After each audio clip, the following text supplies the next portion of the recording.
My son-in-law once threw a cup of coffee at me and sneered, "You eat but you don't lift a finger to help." Then he slammed my plate so hard the crack echoed through the kitchen. That was the moment I began thinking differently. While they slept peacefully in that house, I made the choice to sell it. They believed I was just taking up space. But in the end I claimed the land itself. "Eat but don't help," Derek barked again, his face red and twisted with anger. His voice carried the weight of accusation as though my presence alone was a crime. "You sit here like you're the queen of this place," he went on, "but you're nothing more than a freeloader. And the cruelest part? It wasn't some stormy evening or late-night argument. No, it was supposed to be an ordinary Sunday morning. The kind where sunlight drifts lazily through the blinds and the smell of toast and coffee softens the air. I had gotten up early like I always did. Quietly, carefully, making sure not to disturb anyone. My body doesn't move the way it once did. My knees creak with each step, and the ache in my hip is as familiar as breathing after the surgery. You don't forget that kind of pain. But I had learned to live with it. I set the table just like I used to when George, my husband, was alive. I even placed the forks neatly beside the plates, out of habit more than necessity.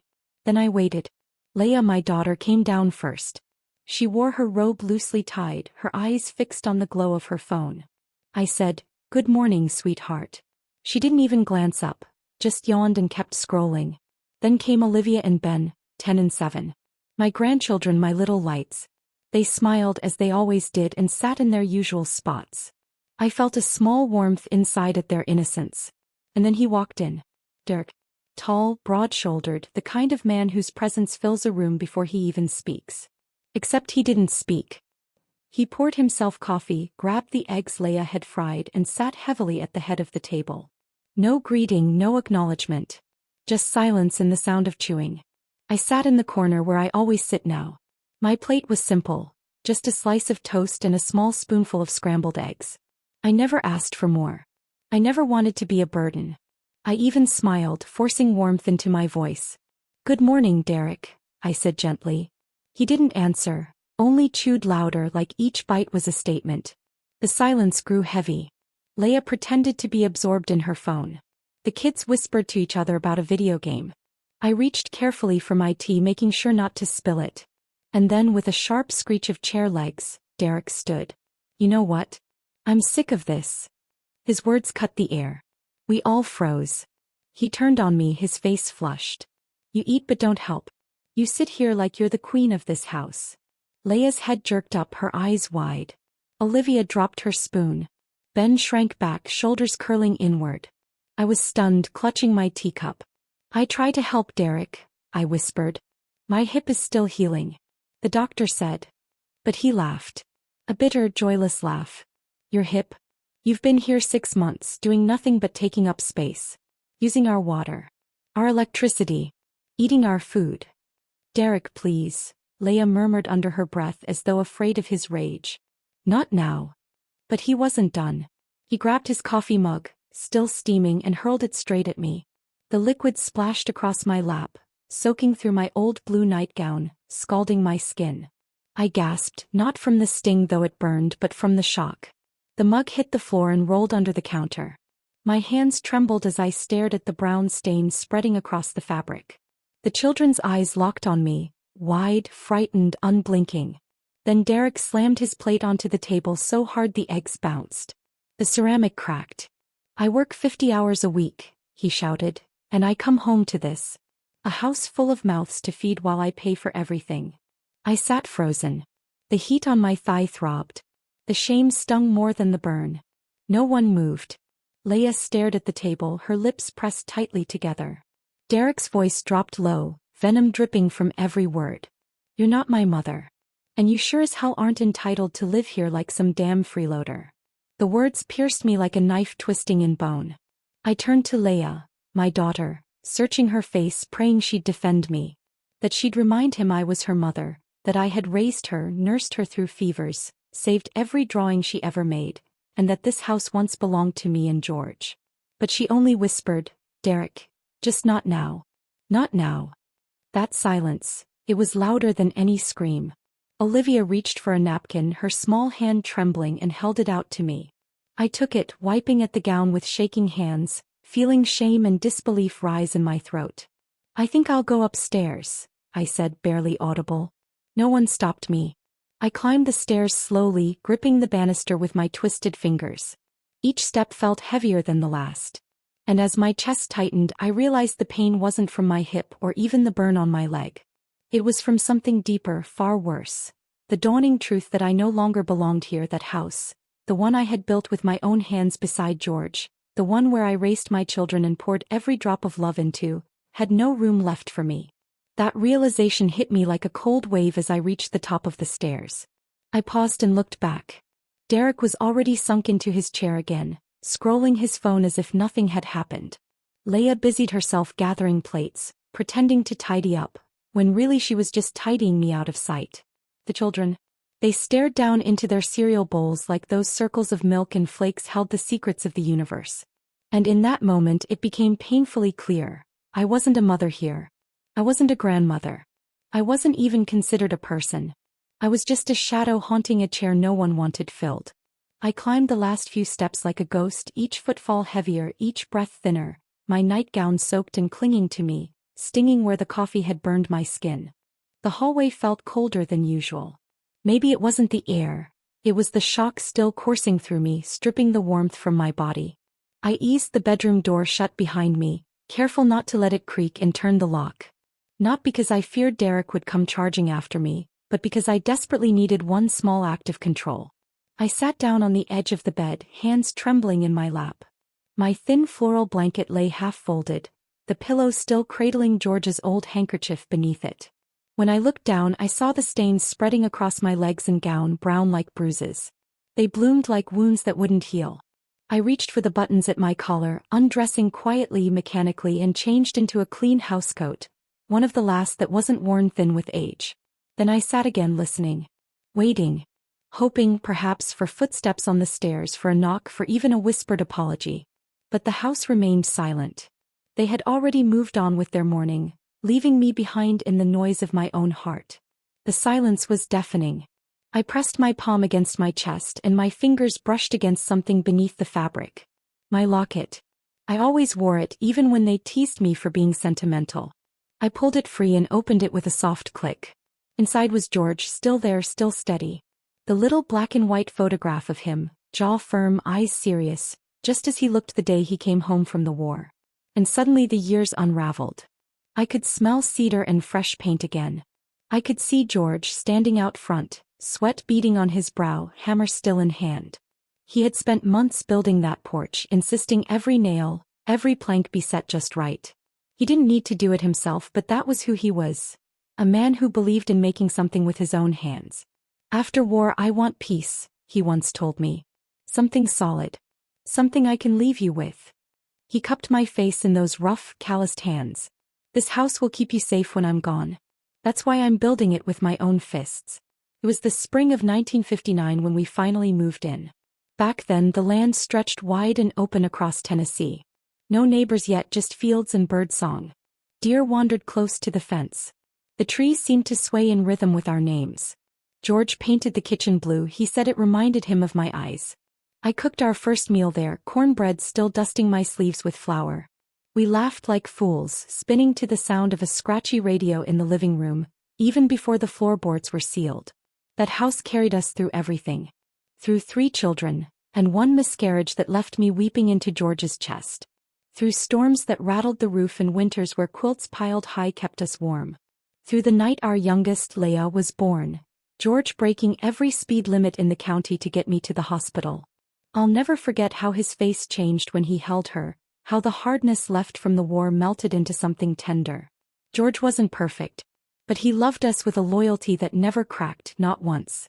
Even near the end, when cancer stole his strength, he begged me to wheel him out to that porch he built. To watch the sun rise one more time. That land, that house, it was always ours in his eyes. And 2 days before he left me, his voice clear for the last time, George said something I have never forgotten. "If they love you, Mabel, they'll honor this house. They'll understand what it means to you. But if they don't you dare sign anything. Not a damn thing. This house was built with love and you can't let them turn it into something ugly." That's what George told me once, looking straight into my eyes. His voice had been so firm, so sure, that it felt like he was building me a wall of protection with his words. "Promise me," he said. And I did. My fingers tightened now around the little gold locket at my neck, as if gripping the memory of that promise. And I kept it. Right after George's funeral, Leah and Derek had come to me with papers. I remember smiling faintly, saying I'd think about it. They brought them twice more. Leah's eyes held guilt. Derek's burned with impatience. But I never signed.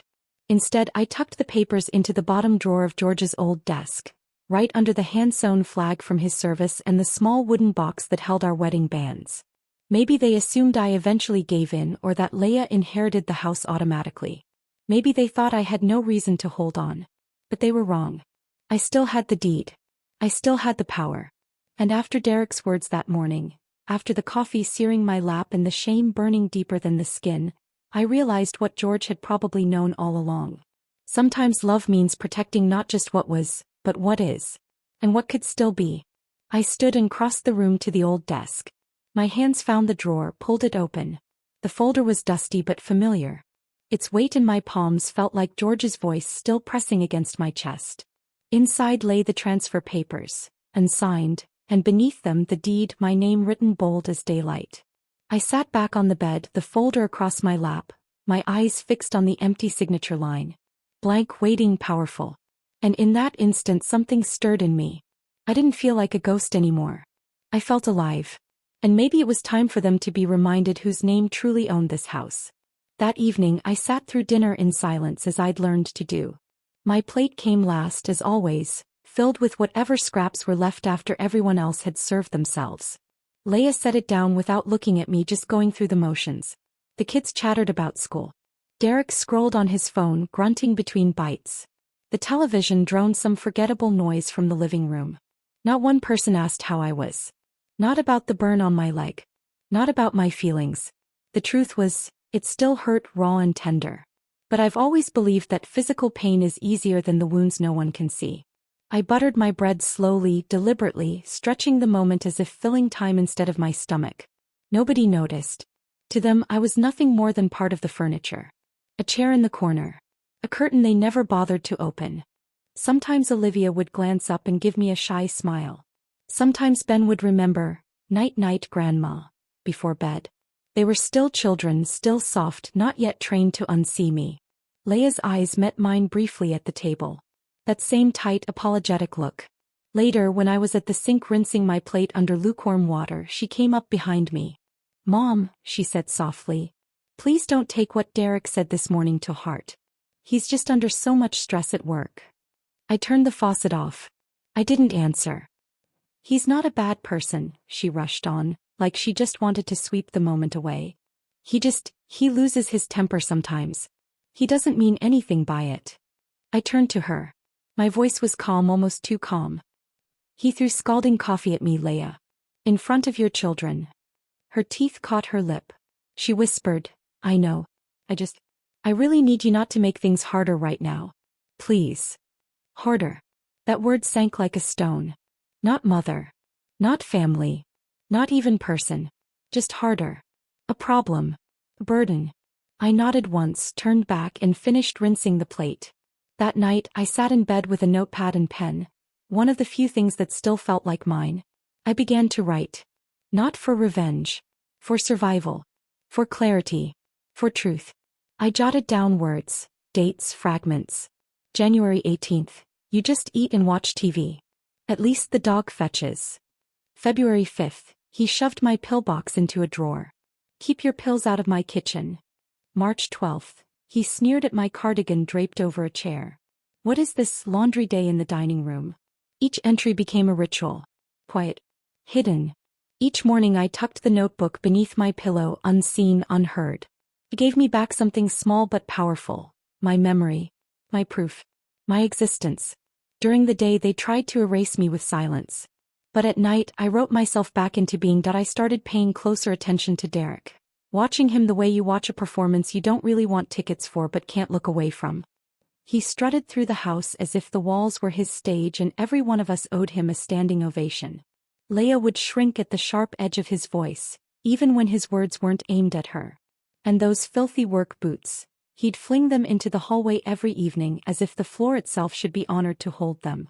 The colder Leia grew, the more I felt her slipping away, not just from me but from the bright, spirited version of herself she used to be. My girl, once rebellious and full of laughter, now moved like a fragile piece of glass, terrified of shattering. I longed to ask her what had become of her fire, but the answer didn't need to be spoken. It was written all over her, in the silence, in the weariness. Years of trying to keep the peace had smothered her spark. And let me tell you, peace like that comes at a price too steep to pay. One evening, walking down the hallway, I caught Derek's voice spilling from the garage. I paused by the cracked door, unseen in the shadows. "Nah man," he chuckled into the phone. "I swear it's like living with a ghost. The old lady just drifts through the house, eats my food, says thank you like she's some queen, doesn't lift a finger, complains her hip hurts. Hell, I'd rather scrub out a dog kennel than deal with a mother-in-law who thinks she's owed the world." There was laughter on the other end. Derek laughed right along, proud of himself. Me. My heart slowed, not stopped, just slowed, the way a clock ticks down in a quiet room. It wasn't a stab of pain so much as a heavy wave of resignation. I turned silently and walked back to my room without a word. That night my notebook stayed closed. Instead I lay on my back, staring at the ceiling, watching the streetlight carve shadows that danced across the plaster. His words kept replaying in my head like a cruel refrain. I'd rather clean a dog kennel. To him I was beneath an animal. George had once told me about insults in the service, how the worst ones weren't screamed in your face but whispered behind your back. "It's not the noise that stings," he'd said, "it's knowing someone believed it and believed no one else would care." Derek believed every word he said. And he thought nobody, not even me, would give a damn. But I did. Oh, I cared more than he could ever grasp. Not because his cruelty shocked me but because it confirmed what I had dreaded for months. I was no longer Mabel, the woman who once roasted turkeys for 30 hungry mouths on Thanksgiving in this very kitchen. Not Mabel who stitched Leia's prom dress when the store-bought one was out of reach. Not Mabel who cradled her first grandchild right here in this living room and cried tears of joy. That woman had been erased. What remained was a placeholder, a shadow in the background of someone else's story, my name scratched out of the script. That night something inside me shifted. The house I once called home now looked like a battlefield of memory. And I knew deep in my bones that if I died tomorrow, I wouldn't be remembered as the woman who built a life here. I'd be remembered as the old lady in the corner. And that, well, that was not going to be my ending. The next morning, before the others stirred, I went to George's old writing desk. The air was heavy, the kind of silence you can almost feel clinging to your skin. My hip groaned as I knelt, fumbling with the lock on the bottom drawer until it gave way. Inside lay a faded leather folder, one George had guarded for years. My fingers traced the worn cover like it was holy because to me it was. Slowly, reverently I opened it. The papers inside were aged, edges yellowing, but still crisp, still solid. The deed to the house. The original transfer agreement George had drawn up nearly a decade ago with our lawyer. I remembered the day as if it had happened yesterday. A quiet afternoon in our kitchen, George across from old Mr. Hal Whitman, pen in hand, brows drawn tight with that serious expression he wore whenever he fixed something that mattered. "I want this house to go to Leia someday," George had said, his voice steady. "But not automatically, not without Mabel's say-so. This place was built with her in mind. No one deserves it more than she does. And if anyone ever treats her like she's less than family, I want her to have the power to say, 'This is mine. And you don't belong here.'" I can still see the way George looked at me that day, not with soft sentiment, but with sharp certainty, as if he knew a time would come when I'd need to hold that kind of power in my hands. Mr. Whitman had nodded and written it all down. The house would pass to Leia in name, yes, but the transfer of ownership wouldn't be complete without one last signature. And that blank line had remained untouched all these years, patient, waiting. Struck me then. One line, one stroke of a pen was all that stood between me and freedom. I clutched the papers as though they were oxygen, slid them into a plain envelope and pulled on my coat. The clock said 7:15 a.m. The house was still asleep. Derek never rolled out of bed before 8 on weekends and Leia always lingered even longer. That meant I had a window of time. My time. I boarded the local bus into town, settling by the window. The folder was pressed tight against my chest, like it could shield me from every harsh word, every sidelong glance I had endured. Outside, the streets rolled by, mostly unchanged. Same cracked sidewalks.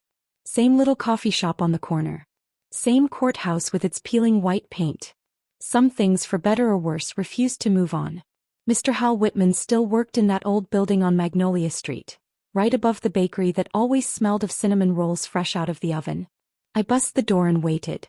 When he opened it, his face lit up in pleasant surprise. "Well, if it isn't Mabel Jennings," he said.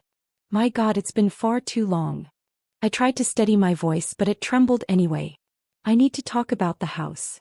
He gestured me inside, and soon we were seated across from each other, just like the afternoon so many years ago. With careful fingers, I slid the folder across his desk and whispered, "I never signed it, but maybe I should." Hal adjusted his glasses and studied the documents with the same precision George had once admired in him. "You have every right," he said finally. "George structured this exactly as he intended. It's all here in black and white. You are the final authority." The words floated in the room like dust motes in a shaft of light, settling on me with a quiet gravity. I leaned back in the chair and exhaled, realizing it was the first full breath I'd taken in months. "And if I choose to," I started, but he finished for me. "You can sell it, gift it, lease it, burn it to the ground," he said, a half-smile playing at his lips. "It's legally yours to decide." I smiled faintly too, though my smile had an edge. Burn it to the ground. God, that image was almost sweet. Hal hesitated, then asked gently, "Are you thinking of leaving?" "I'm thinking of surviving," I told him. And he understood. I saw it in his eyes. We spoke for a while longer, ironing out logistics. He assured me he could keep the process quiet if that was what I needed. I told him that quiet but final, that was exactly what I needed. When I stepped out of his office, the morning had brightened. The air felt different, lighter. I walked through the small downtown, past tidy storefronts and flower beds, past children tugging their parents' hands. I paused in front of the public bulletin board nailed to the post office wall. Among the flyers for guitar lessons and lost pets was one printed in bold green letters, calling all landowners. Local conservation trust seeking rural properties to develop into a nature reserve.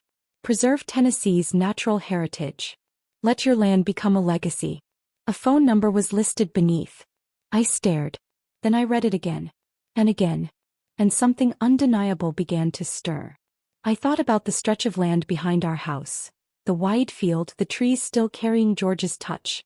The meadow where Leah once chased wildflowers until her laughter echoed through the air. And I heard George's voice in my mind. "This place is peace. I want it to stay peaceful long after we're gone. Maybe it still could be."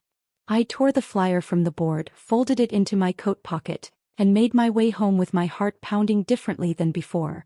Not from fear but from possibility. Back in my room, I pulled a map from George's old filing cabinet. I spread it across the bed and traced my finger along the lines that marked our property. 22 acres. Untouched. Still zoned residential. Exactly the kind of land a conservation group would covet. Exactly what they were asking for. I sat back and let the realization wash over me like the first cool breeze after a blistering summer. If I sold this house, not to Leah, not to Derek, not to some neighbor down the road, but to someone who would preserve it, guard it, keep it out of their hands forever, that would be justice. That would be the revenge I had never allowed myself to even imagine. I folded the map with care, slid it beside the flyer, and sat in the hush of my room, listening to Derek's laughter echoing from downstairs and Leah's voice calling the kids to pick up their toys. They believed I was nothing but a shadow in that house. But shadows have a way of lengthening into something unmistakable. And soon the light was going to shift. When it did, they would see me again, clear as day for the first time in years. I waited patiently until late Monday morning, knowing the house would be empty. Derek had gone off to work early, muttering about traffic like he always did, and Leah had carted the children to their piano and karate classes. The only noises left behind were the refrigerator's steady hum and the soft tick of the clock above the kitchen window. I sat down at George's old desk, laid the flyer neatly beside the phone, and dialed the number printed at the bottom. The line rang twice before a bright, cheerful voice answered. "Thank you for calling the Tennessee Land and Conservation Trust. How may I help you?" My throat tightened, but I forced the words out. "Good morning. I came across your flyer in town, about the land purchase." "Yes, ma'am," she said warmly. We're currently reviewing several properties for our reserve project. May I have your name? I hesitated.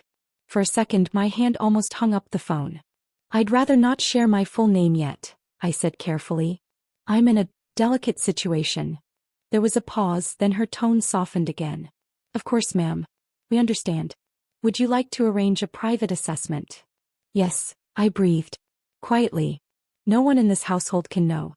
Is that possible? Absolutely, she assured me. We've handled discreet evaluations before. Could you provide the property address? I recited it slowly, making sure every number was clear. By the end of the call my heart was hammering. We scheduled a private visit for Thursday afternoon. When I set the phone back in the drawer I stared at it for a long moment. A strange calm swept over me, like that stillness before a storm when you know something big is about to break. And just as planned, Thursday at 2:30 sharp, a beige SUV rolled up to the property. Out stepped a woman in her 30s with a utility vest stitched with the Trust's logo and a man with a clipboard tucked under his arm. I met them at the back gate, dressed for the role I'd chosen. Wide-brimmed hat, old gardening gloves, plain clothes. I even let a faint southern twang slip back into my voice. Y'all the folks from the Trust? I asked. The woman smiled. That's us. We're here to assess the land. I tipped my head toward the house. Well, the owners ain't home. I'm just the caretaker, been tending this place since the old man passed. We'll need to keep it quiet. They exchanged a look and nodded in quiet agreement. I led them around the property, pointing out boundaries, the thick tree line, and the little creek that still ran pure through the southern edge of the pasture. They snapped photos, scribbled notes, asked about soil, wildlife, and zoning. I answered every question with the confidence of someone who had lived on this land longer than most people live in a lifetime. By the end, the woman turned to me and said, "We're very interested. If you hold the authority, we'd love to draft an offer." "I do," I said softly, steady as I could manage. "Please go ahead." That night I lay awake, not restless with fear but thrumming with adrenaline. By the next morning the email came. The offer was not only fair, it was generous. Enough to leave. Enough to begin again. Enough to make sure Derek and Leia never claimed this land as theirs. I printed the documents, sat down with a steady hand and signed the intent to transfer. A small victory, quiet but powerful. Still, I noticed my fingers tremble as I slipped the papers into an envelope and marked the date for notarization on top. I tucked it into the drawer beside the original deed. Only one step remained, the courthouse. That evening, as the sun slipped behind the trees and painted long golden streaks across the floor, I began packing. Slowly, deliberately, I folded clothes and placed them into a small suitcase. Not everything, just the things that still felt like mine. My nightgown. George's locket. The notebook. A framed photograph of him. The leather folder. My Bible, 2 scarves, arthritis cream, and a small jar of peppermint candies. Each item I set inside felt like a prayer, like preparation for a long-awaited journey. The act was peaceful, almost meditative. I was finally moving toward something. And then, laughter drifted in from the living room. Derek's voice, brash and heavy, mingling with the chatter of the television. For a moment I froze with a scarf in my hands, realizing that they had no idea the ground beneath them was shifting. I lingered at the doorway, the narrow crack just enough to see inside. Derek had his feet propped on the coffee table, one arm slung lazily around Leia. They were watching some sitcom, laughing as if life were perfect. As if the insults, the dismissals, the bitter coffee, the silence, they'd all never happened. My daughter rested her head on his shoulder, and he kissed the top of her hair like it was the most natural thing in the world. The sound of their joy buzzed in my ears like static. I didn't interrupt, didn't step inside, didn't speak. I simply closed the door and zipped the suitcase. That tiny sound, the zipper sliding shut, felt louder to me than their laughter. And in that moment I realized something. I wasn't sad. I was certain. They thought I was just upstairs, tucked away and invisible. But really I was already gone, opening the future one careful step at a time. Tomorrow I wouldn't leave this house as a forgotten old woman. I would leave as its rightful owner, the one who had chosen to sign it away into a future where they would never belong. The next morning was still cloaked in darkness when I slipped out the front door. The stars were just beginning to fade, the sky trading its night cloak for the pale gray of dawn. I moved slowly, careful not to let the hinges groan, clutching my purse tight. Inside, I carried everything that mattered. The notarized documents, the original deed, my ID, and a small envelope with the last letter George ever wrote me. I kept it close, not for proof but for strength. Behind me the house was silent. No footsteps, no children's voices, no cruelty dripping from Derek's tongue. Just the hum of the fridge and the creak of old wood settling into itself. For the first time in years that silence didn't feel heavy. It felt like release. At the curb I stopped and filled my lungs with the cold Tennessee air. Tasted sharp like freedom. Right on schedule, a yellow taxi pulled up at 6:15. The driver, a young man with soft music playing on the radio, stepped out and loaded my single suitcase without a word. He didn't ask questions. For that I was deeply grateful. "Downtown?" he asked. "Yes," I said. "Courthouse first. Then one more stop." The ride was quiet, the kind of silence that hums with possibility. At the county clerk's office I handed over the envelope. My fingers didn't shake.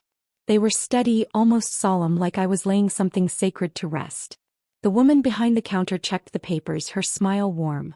"Everything looks good, Miss Jennings," she said. "The conservation group wired the funds this morning. It's already verified. So quick. So final. No going back now." I asked for a copy of the transaction. As she printed, she glanced up at me and added, "You know, it's rare we see someone part with land like this. You're preserving something real special." I smiled, faint but sure. "That's the idea."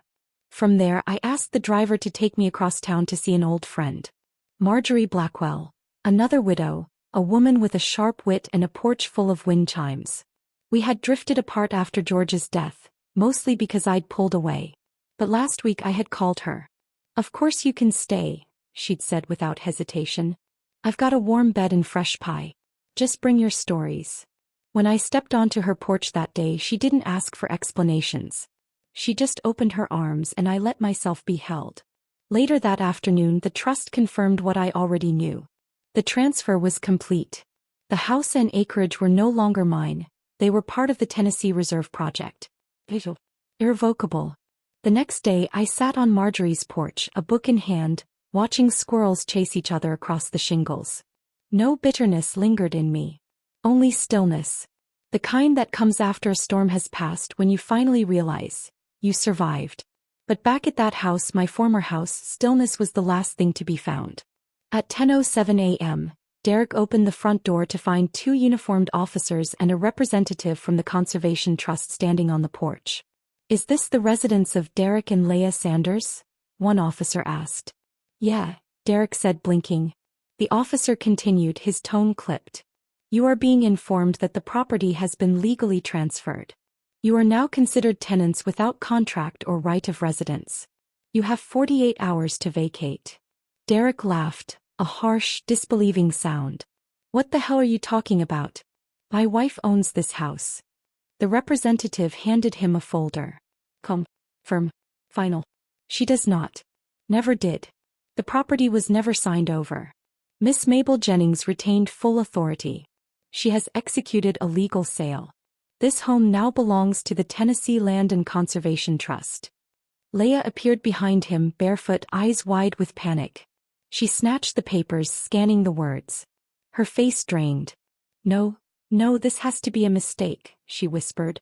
"My mom lives here. This is our home. Our kids' home. But it wasn't theirs anymore." And for the first time in years, the truth was standing right at their door. The officer didn't raise his voice. He didn't need to. "Ma'am, if you believe your rights were violated, you may contest this in court. But the paperwork is in order. You have 48 hours to vacate, or face legal removal." Chaos broke open like a storm. Leah cried out, begging to see me. Derek cursed so loudly the neighbor across the street came out onto their porch, arms folded, watching. Olivia and Ben hovered behind their mother, clutching each other in frightened silence.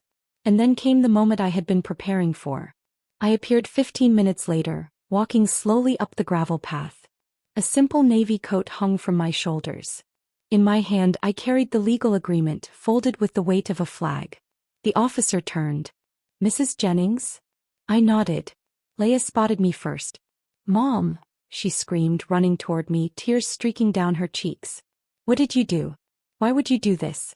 We needed you, the kids, this is their home. I looked her in the eyes and let the silence stretch. I wanted her to feel it, the silence she had forced me to live in. Finally I spoke, my voice steady as stone. You said I took up space. Derek barreled forward then, fists clenched, rage spilling out of him. You had no right. This was my home too. I straightened, taller than I had felt in years. Your home? I asked. You hurled coffee at me like I was trash. You mocked me in front of your friends. You lived under my roof and treated me like I was a stray dog. He opened his mouth to spit more venom, but I lifted my hand. You told me I didn't belong, that I was in the way. But I was never in the way. I was the foundation. I stepped closer, holding out the deed. I built this life. I built this house. And now, I'm building something else. The words dropped like stones into deep water. I didn't take up space. I was the space. And now this space is no longer yours. I turned and walked away. The wind was light against my back, and with each step, the weight I had carried for years slipped off my shoulders. For so long, I had imagined fading into the wallpaper of that house, passing quietly in my sleep, remembered only by the shadows in the hallway. But sometimes it only takes one plate shattering against the floor, one cup of coffee thrown in your face, one final insult, to wake something fierce inside you. 2 weeks after the sale was finalized, I sat across from my attorney as the morning sun spilled through his window. He slid a folder toward me. Everything looks good. Wire transfer confirmed. Then he leaned back, curious. So, Miss Jennings, what comes next? I smiled slowly, almost shy. I want to help people like me. People forgotten inside their own families. People who still matter even if no one at their dinner table can see it anymore. His brows rose. Like a nonprofit? Exactly, I said. I reached into my purse and pulled out a crumpled napkin with 4 words scribbled across it. Mob. Make our better elder life. He chuckled. Catchy. And fitting. With his guidance and a little help from a friend at the local bank, the foundation took shape. At first it was just volunteers. Women from my old quilting circle, a retired social worker, and one lively college intern named Darius who called me Miss Mabel like I was royalty. We started small, care packages for the homebound, monthly phone calls for seniors living alone, legal advice for those threatened with property abuse. But the greatest thing we offered wasn't food or money or paperwork. It was voice. Our first community meeting was held in the basement of a small Unitarian church on a Thursday night. I thought maybe 5 people would wander in. 30 came. By the second gathering there were nearly 70. Grandmothers. Veterans. Widowers. A quiet man who had been kicked out of his daughter's house after his stroke. A woman whose family refused to visit unless she handed over her Social Security checks. I stood in front of them, heart pounding but steady, and told them my story. Not as a shadow. Not as a burden. But as the woman who finally claimed her space, from the burn on my thigh to the deed in my name. From the silence at the dinner table to the knock on the door that changed everything. That's how I began. I told them about George and the promise I had kept.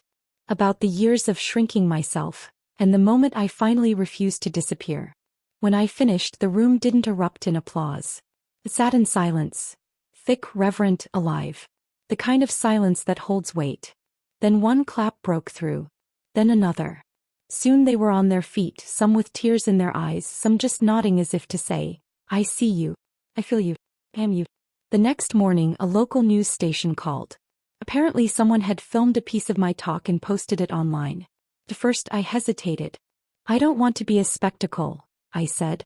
But the young producer answered gently, Miss Mabel, you're not a spectacle. You're a story people need. So I agreed.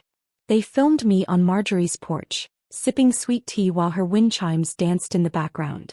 They wove my words with soft piano music and images of my old house, now carrying a sign that read, Protected Land. Future site of the Tennessee Natural Preserve. The story spread like wildfire. A podcast invited me. Then a summit in Nashville. Letters began arriving from across the country. Oregon, Maine, places I'd never seen. Most began the same, I saw you on the news and cried. I've been living like a ghost too. You reminded me I am not invisible. One radio host dubbed me, the coffee lady who took the land. I thought I'd hate it, but instead I laughed. Yes, that's exactly who I was. The The woman who had hot coffee hurled at her in her own kitchen, and turned that burn into a torch. The woman who had been called a burden too old in the way, and turned silence into a megaphone. The Mabel Foundation grew faster than I could have imagined. We secured a grant to create an emergency housing fund for elders in crisis. We partnered with churches and libraries to host workshops on inheritance rights. We launched a hotline. Darius built our website. Marjorie, God bless her, ran our Facebook page, posting quotes from our talks and pictures of the cookies we served at meetings. On the 1-year anniversary, we held a celebration in the new reserve where my house once stood. The trees swayed, the air was cool, and under a wide oak, a brass plaque gleamed. Read. In honor of Mabel Jennings. She took up space and gave it back. A guardian of dignity. I stood there, tears running, surrounded by people like me, forgotten by their own families, yet standing taller than ever. And in that moment I felt George. Not as a memory but as a presence, leaning over my shoulder, whispering with that sly smile of his, "Told you not to sign anything." That night, back at Marjorie's, I looked in the mirror and barely recognized myself. Not because I looked younger, but because I looked alive. Awake. Whole. I smiled. Not the careful smile I wore at family dinners. Not the polite one I used in their house. A real one, wide, unashamed. A smile that finally belonged to me. I once believed that when your children grew, your job was to fade. To keep quiet. To not take up space. But I've learned something else. Dignity is worth the space it takes. Your voice is worth the space it takes. Your life is worth the space it takes. Selling the house didn't just set me free. It gave me purpose. The Mabel Foundation, Make a Better Elder Life, was born on a kitchen table with nothing more than a pen, a notepad, and a cold cup of tea. And somehow what began as my name became something larger. A mission. A movement. A reminder that no one, deserves to be invisible. That we began by helping elders who had been forgotten. Those sitting alone in houses too quiet, their pain unspoken for years. We delivered groceries, organized support circles, and most importantly, we listened. For many, it was the first time anyone had asked how they really felt. One woman whispered, "I didn't think anyone would care if I disappeared." That was when I knew we were doing something that mattered. Then a video of me telling my story went viral. From the coffee thrown in my kitchen to the deed I never signed. Letters poured in from strangers. You gave me permission to stand up. You reminded me I am not invisible. And when the news called me the coffee lady who took the land, I didn't flinch. That coffee cup drew a line. I stepped over it and I found myself again. I didn't just reclaim a house. I reclaimed me. Now my days are quiet. Finally they are mine. I live in a small white house with green shutters on the edge of a forest. Mornings begin with tea and the song of birds. Evenings end with golden lamplight and the rustle of pine trees. The rocking chair on my porch cacks like an old friend, reminding me that I am still here, still choosing peace over noise. Sometimes people visit. Strangers who've heard about the coffee lady who took the land, women who felt invisible, silenced too long. They bring stories. I listen. And when they ask for advice, I give only what I know. That silence is not love, and forgiveness is not permission to return to harm. Last month, a letter arrived from my daughter. She said sorry. She said she left him. I read it, folded it carefully, and placed it in my drawer. I forgave her, but I didn't write back. Some doors don't need reopening to heal. Each night, I whispered to George's photo. I didn't sign it. I didn't become a shadow. Then I sleep, light as air, dreaming only of trees and the quiet I finally earned. You've made it this far, thank you. Thank you for listening, not just to a story but to a journey of dignity, resilience, and quiet strength. Mabel's story wasn't just about a deed that was never signed. It was about people like her. Elders who were once seen as burdens but are, in truth, the roots holding entire families together. In the end, I didn't just take back a house. I reclaimed my voice, my worth, my power to choose peace over silence. And now I help others do the same.